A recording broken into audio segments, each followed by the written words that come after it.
Hi friends, இந்த தழை என்ன தழைன்னு தெரியுதுங்களா? இதுதான் மணத்தக்காளி கீரைன்னு சொல்லுவாங்க ஃப்ரெண்ட்ஸ். வில்லேஜ் சைடுலலாம் அதிகமாக இருக்கும். இது ஒரு கட்டே வந்து 30 ரூபா 40 ரூபா வருது. அதாவது இந்த கீரை சாப்பிட்டா வாய் புண்ணு, வாய் துர்நாற்றம், வயிற்றில் இருக்கிற அல்சர், செரிமான கோளாறு, குழந்தைக்கெல்லாம் இது நல்லா கொடுக்கலாம் ஃப்ரெண்ட்ஸ். இந்த கீரையை சட்னி மாதிரி செஞ்சும் சாப்பிட்லாம், சாம்பார் மாதிரி கடைஞ்சி சாப்பிட்லாம். இதுக்கு தேவையானது பூண்டு, புளி, காஞ்ச மிளகா, கொஞ்சம் எண்ணெய், கடுகு, கடலப்பருப்பு. ஃபஸ்ட்டு எண்ணெயை நல்லா கொதிக்க விட்டுட்டு பச்சை மிளகாய் 2 போட்டு ஃபஸ்ட்டு நல்லா வதக்கி விட்டுறணும் ஃப்ரெண்ட்ஸ். அதுக்கடுத்து பூண்டு, இருக்கிற பூண்டு எல்லாத்தையும் போட்டு நல்லா பொன்னிறமாக வதக்கணும்.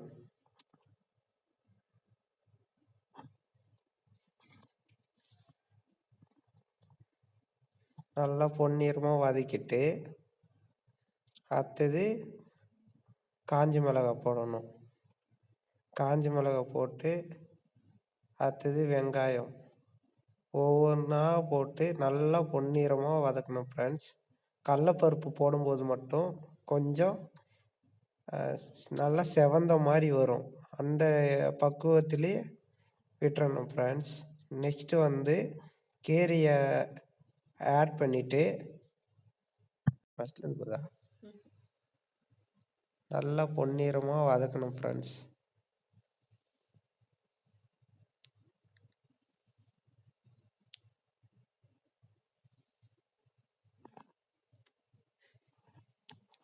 நெக்ஸ்ட்டு வந்து வெங்காயம் நல்லா கண்ணாடி பக்குவத்தில் வர வரைக்கும் நல்லா வதக்கணும். ஒரு 4 வெங்காயம் நல்லா கீத்து மாதிரி அரிஞ்சு சேர்த்துக்கணும் ஃப்ரெண்ட்ஸ்.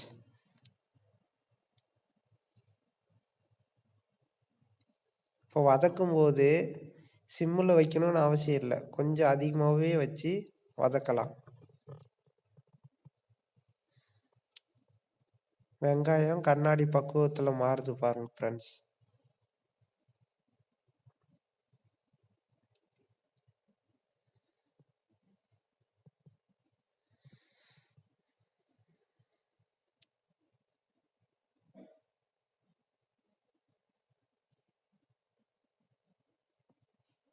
கண்ணாடி பக்குவத்தில் மாறிடுச்சுங்களா?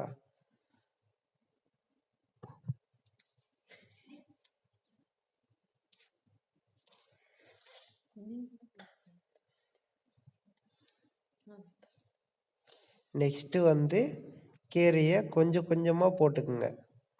ஏன்னா நல்லா போட்டு வதக்கும் போது கம்மியாயிடும்.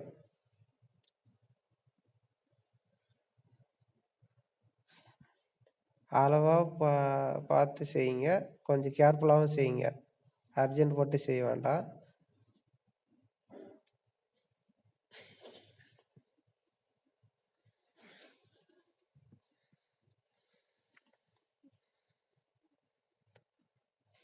நல்லா வதக்கும்போது உங்களுக்கே தெரியும், அது கொஞ்சம் கொஞ்சமாக சுண்டி கம்மியாகிறது உங்களுக்கே நல்லா தெரியும்.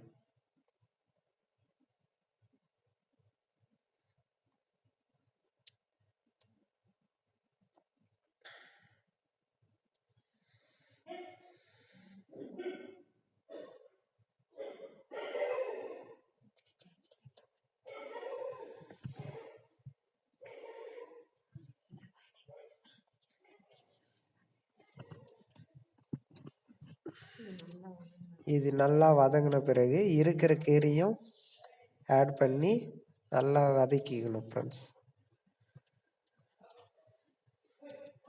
2 டைமாக வதக்கிட்டிங்கன்னா தான் உங்களுக்கு கரெக்டாக இருக்கும். ஒரே சிங்கிளாக பண்ண முடியாது.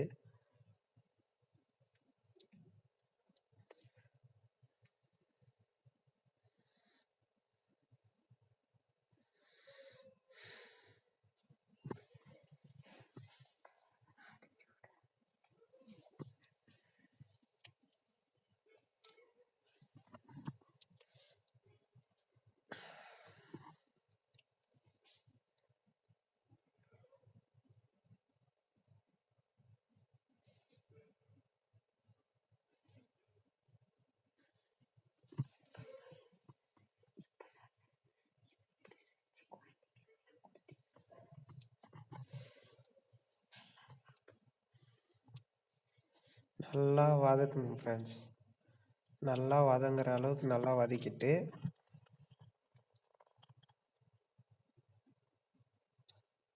நல்லா திருப்பி திருப்பி விடுங்க ஃப்ரெண்ட்ஸ்.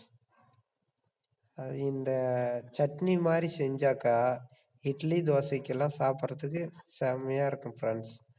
இந்த குழந்தைக்கெல்லாம் கொடுத்தீங்கன்னா வயிற்றுல இருக்கிற புழுவால் சரியாக குழந்தைக்கு சாப்பிட மாட்டாங்க.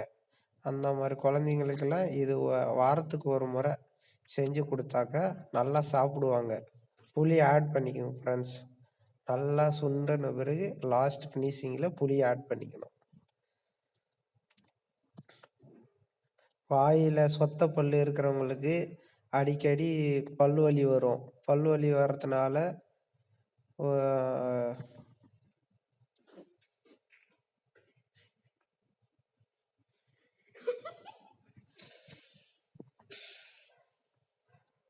வாய்ப்புண்ணு வர்றதுக்கு வாய்ப்புண்டு ஃப்ரெண்ட்ஸ். அதை மாதிரி இருக்கிறதுனால இது தொடர்ச்சியாக சாப்பிடும்போது அந்த ரிசல்ட் உங்களுக்கே நல்லா தெரியும். நல்லா வதங்கிட்ட பிறகு ஒரு பிளேட்டில் கொட்டி ஃபேன் காற்றுல ஆற வைக்கணும் ஃப்ரெண்ட்ஸ். ஒரு 10 நிமிஷம் ஃபேன் காற்றுல வைக்கணும்.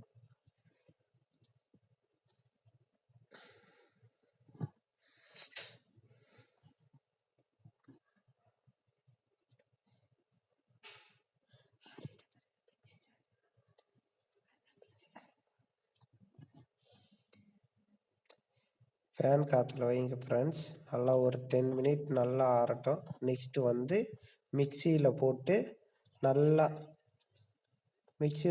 நல்லா சட்னி மாதிரி அரைச்சிட்டு எண்ணெய் கடுகு போட்டு பொரியல் பண்ணிவிட்டு நல்லா பொரிஞ்ச பிறகு அந்த சட்னியை போட்டு லைட்டாக கிண்டி விடுங்க.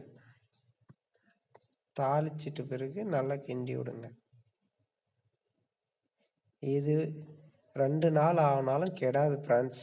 ஆயில் கொஞ்சம் சேர்த்து விட்டிங்கன்னா ஒரு வாரம் வரைக்கும் கூட வச்சுக்கலாம். கைப்படாமல் வச்சுக்கிட்டாக்க வச்சிருக்கலாம். இதை வெறும் சட்னியாகவும் சாப்பிட்லாம், சாதத்துலேயும் சாப்பிட்லாம்.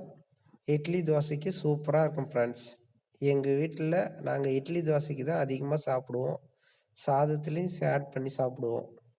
குழந்தைங்களுக்கெல்லாம் சாதத்தில் கலந்து சாப்பிட்டாக்கா குழந்தைங்க நல்லா சூப்பராக சாப்பிடுவாங்க.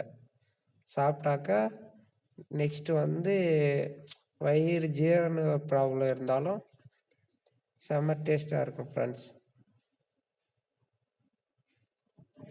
சாதத்தில் சாப்பிட்றது செம்ம டேஸ்ட்டாக இருக்கும் ஃப்ரெண்ட்ஸ். நீங்களும் ஒரு டைம் ட்ரை பண்ணி பாருங்கள். செம்ம டேஸ்ட்டாக இருக்குது. Okay bye friends. நீங்களும்